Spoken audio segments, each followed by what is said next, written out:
C'était l'une des surprises du dernier salon de Genève. Seat, la filiale hispanique du groupe Volkswagen, dévoilait un concept car de Seat Vaillante, une Ibiza aux couleurs des célèbres voitures du héros de bande dessinée, Michel Vaillant. Comment la marque germano-espagnole a-t-elle pu avoir l'idée d'un tel hommage à l'œuvre du dessinateur et scénariste Jean Graton? C'est en fait une histoire belge, celle du tout nouveau directeur du design de Seat, Luc Donkerwolke. À 40 ans, Luc Donkerwolke est l'un des designers automobiles les plus influents du moment. Il vient de passer 7 ans chez Lamborghini, c'est à lui que l'on doit la Murcielago et la Gallardo, rien que ça. L'Ibiza Vaillante est donc sa première production ibérique et ce n'est pas pour rien. Suivant des parents voyageurs, Luc Donkerwolke va passer son enfance entre l'Afrique et l'Amérique du Sud. Les aventures de Michel Vaillant seront son seul port d'attache. Et pour mieux nous faire partager cette passion, il nous a reçus chez lui à Barcelone, en compagnie de Philippe Graton. C'est avec Michel Vaillant que j'ai grandi, c'était lui qui m'a donné les valeurs je dirais, de ma jeunesse et surtout un peu mon patrimoine culturel, je dirais, puisque je passais d'un pays africain à un pays sud-américain à chaque fois. Et c'est en lisant Michel Vaillant, j'ai commencé à copier les Vaillantes, et c'est là qu'est né, je dirais, c'est là que sont nés mes premiers traits et ma passion pour le dessin et pour le design automobile. Je voulais être Michel Vaillant. Je suis devenu designer automobile, mais je voulais être Michel Vaillant, je voulais être pilote de course. Il n'y avait pas de filière au Burundi, donc j'ai fini par dessiner des voitures. Devenu designer, Luc Donkerwolke est venu un jour sonner à la porte de Jean Graton pour rencontrer son mentor. La suite, c'est Philippe Graton, le fils de Jean, et désormais le scénariste de la série, qui nous la raconte.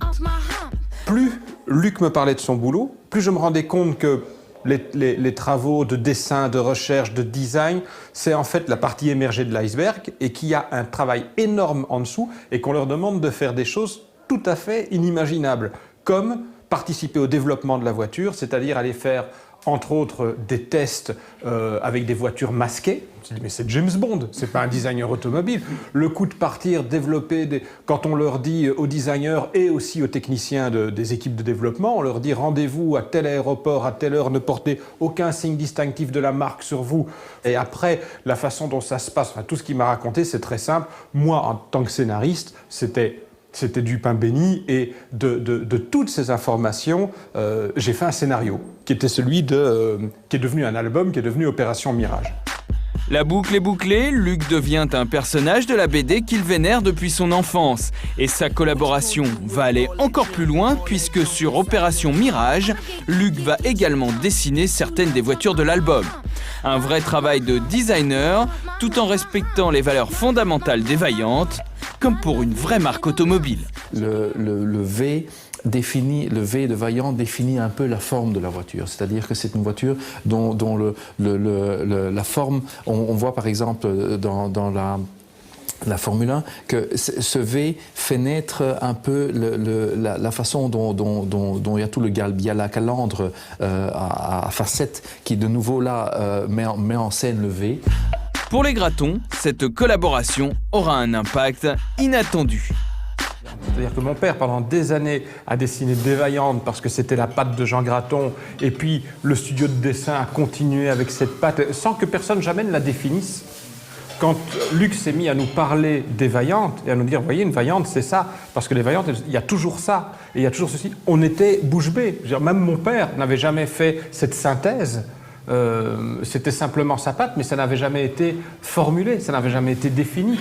D'ailleurs, pour Luc, le talent de Jean Graton dépasse largement le simple cadre de la bande dessinée. Mais pour moi, Jean Graton est au même titre qu'un Pininfarina, qu'un Giugiaro, qu'un Bertone et qu'un Zagato. Mais alors, est-ce que ça veut dire que dans les Lamborghini récentes et dans les futurs Seat, il y a un peu de Michel Vaillant? Bien sûr, il y en a parce que c'est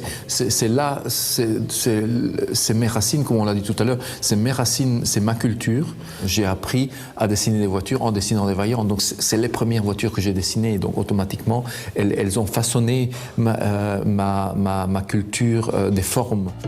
Et décidément, Michel Vaillant n'a peut-être pas fini de croiser le chemin de Luc Donkerwolke, car au vu des réactions enthousiastes du public au concept Ibiza Vaillante, SEAT étudie la possibilité d'en réaliser une série limitée pour l'Europe. Une fois de plus, le rêve du designer belge deviendrait réalité.